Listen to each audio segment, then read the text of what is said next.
Hello, this is Victor at RestoreYourMercedes.com. Today I have video for Fernando in Mexico, and here we have two throttle bodies from V12 S600, and they're sent over to be tested and see why they do not work in the vehicle. So today is the part one, because I'm not going to be finished with them today. I will need to check them on the vehicle, and it's snowing right now in New York, so I have to do it when snow subsides. To the end of the week, most likely I'll make another one.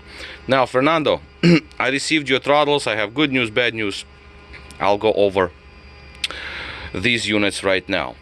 So they're connected to my bench test standard setup. They're connected to 129 chassis control module, which is it's not a big deal. I mean, it's just the one that I currently have on my bench. I don't know why it doesn't focus. Here's the focus. So this is the V12 unit, and wires connected standard way. Now, the good news is that both units do energize, and that's a good thing. Okay, so we have both units activate.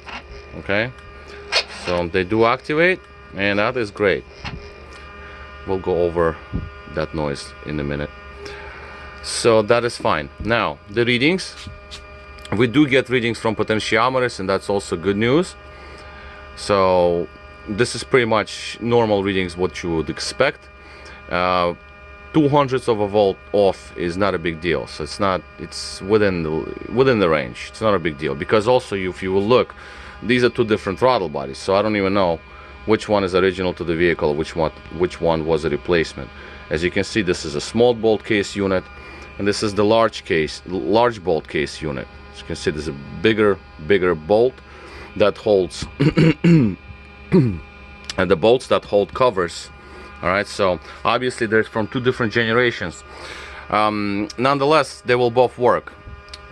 Mix and match, it's okay for this particular car. Now, readings, we're gonna go open them as much as we can on the bench. We should see 1.99 on both. So, and that's what we do see. 1.99, 1.99. These not supposed to be equal or exactly same, but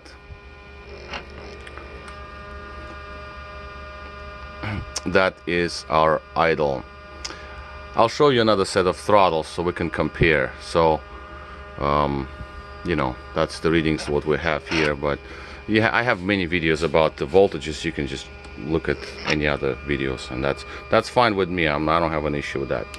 Now, this throttle body, I mean, both of them, the way they were rewired, this is not my job, it's somebody else rewired them. This is kind of barely holding on. This entry point is already kind of messed up, unfortunately, so not much. I mean, I can fix this all, but it depends on the budget, what we want to do. Not my preferred method of entering the wires into the throttle body, but nonetheless it's there. The same story at the plugs. As you can see, the plugs, the entry points at the plugs, you know, kind of not there. This particular plug has a problem, I'll show you later, but this one I don't like because this is kind of butchered in a way, and I don't know. I'm gonna try to open it up. Hopefully I will not destroy it, because it's not the way I cut them. But anyway, it is what it is.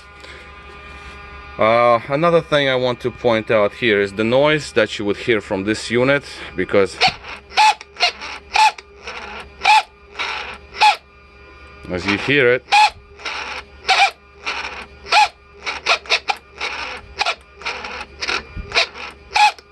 very nasty sound. Put the throttle body, say, sideways like this, you know, just flip it a little bit, and as you can see, noise is gone. Now, the reason being is that this is an older style throttle, like I said, with large bolts, and the motor and the gears are metal, and then the motor has brass bearings, and this motor has ball bearings already, and plastic gears. So this is much quieter.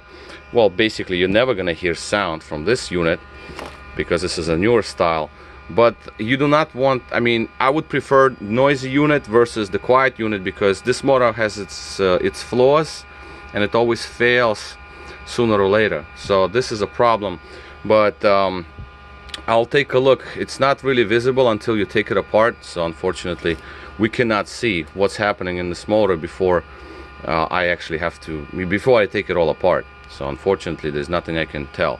This one makes the noise because the bearings are getting loose and it's like you get worn out, but this one works and works and works. It really never seizes.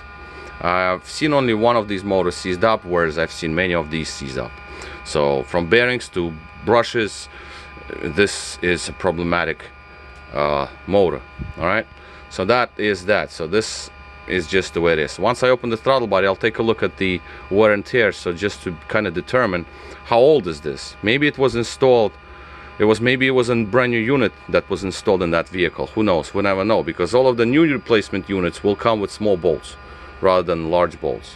Okay, for example, this is a replacement unit, sits here on my bench here, right? So small bolt case, and the wires in replacement units, they're good, but the motor here was bad. So even though you buy a unit, it might be good, but the motor here was seized up. So good cables, bad motor. Same in this one, wires were bad, but this is not a replacement. Small bolt case, the motor is not good in this one. I don't know if I have any marks. Bad, there goes, it says bad brushes. What is that other says here? Carbon, bad carbon brushes. See, 2019, that is one of my units that was testing brushes on. So anyway, I'm just saying it's an issue here. Okay, so let's not make this video very long. Let me shut down both of these units, and I want to show you the issue that I see with the wiring pinouts. Okay, let's take a look here. Okay, so for that purpose I have another plug here. So we have two plugs. One is my parts plug. This is something that very few of them, I have very few of these plugs, because when customers break out plugs like this, I have to put something in you know, instead, to replace the broken plug. So this is a parts plug. Wires are bad inside, but it doesn't matter. The actual case, the shell, is good. So if we look at with the pinouts here, and everybody can look at their connector and see this is not you know, it's not a secret. So we have 1 2 3 4 5 is empty, 6 is filled, 7 empty, 8 filled, 9 empty, 10 11 12 13 and 14. All of the others are filled up. Now let's compare it to the plug that is on this throttle body, and right away you see that number 8 and number 7 are filled and 6 is empty, whereas the plug on the right, I don't know if you can catch that on camera. You see the plug on the right clearly has 7 as empty and 6 is filled. So that is a problem. This is a micro switch situation, so that will throw off limp mode when the engine is running. Not necessarily it will shut down when I test them on the bench, but when the engine is running, this is supposed to tell the computer that throttle is in its position where idle or off idle. So that is important when the engine is running. Obviously, because of the snow, I cannot check that. I cannot go out there and just plug in these throttles to one of my cars, and unfortunately I will have to just wait until snow subsides and test them then. It would be interesting to actually test them before I fixed the wiring pin out. Okay, and that is probably what I'm going to do. I'm going to wait for snow to subside, to melt, and I'm going to plug them to the vehicle just to see how they act when they're connected to the vehicle. Because on the bench they do work, but again, bench is a diagnostic mode. Diagnostic mode might work, but when you have them on the vehicle, that other computers talk to each other. So if diagnostic mode works just for the idle, but for acceleration it might not. because there is some discrepancies. The readings are off. So this is what we're gonna do. So right now I probably, well, I'm gonna try to open this plug anyway today. I'll open it up and see how it's, you know, do I need to replace it with one of mine, or I can salvage this particular piece. We'll see. And then I'm going to keep that pin moving around so I can actually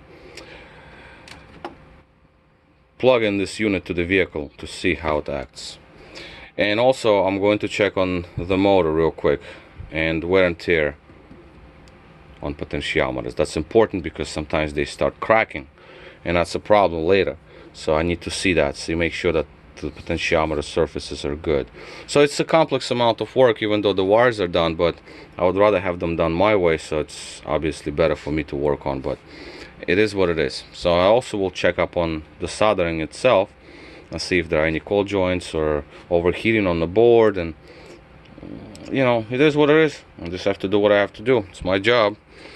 Okay guys, so Fernando, you got the idea of what's happening here now, and I'll send you some pictures, I guess, of things that I see with these units, and we'll take it from there. Alright, so this was part 1 for Fernando in Mexico, and this is Victor at throttles.com. Thank you for watching.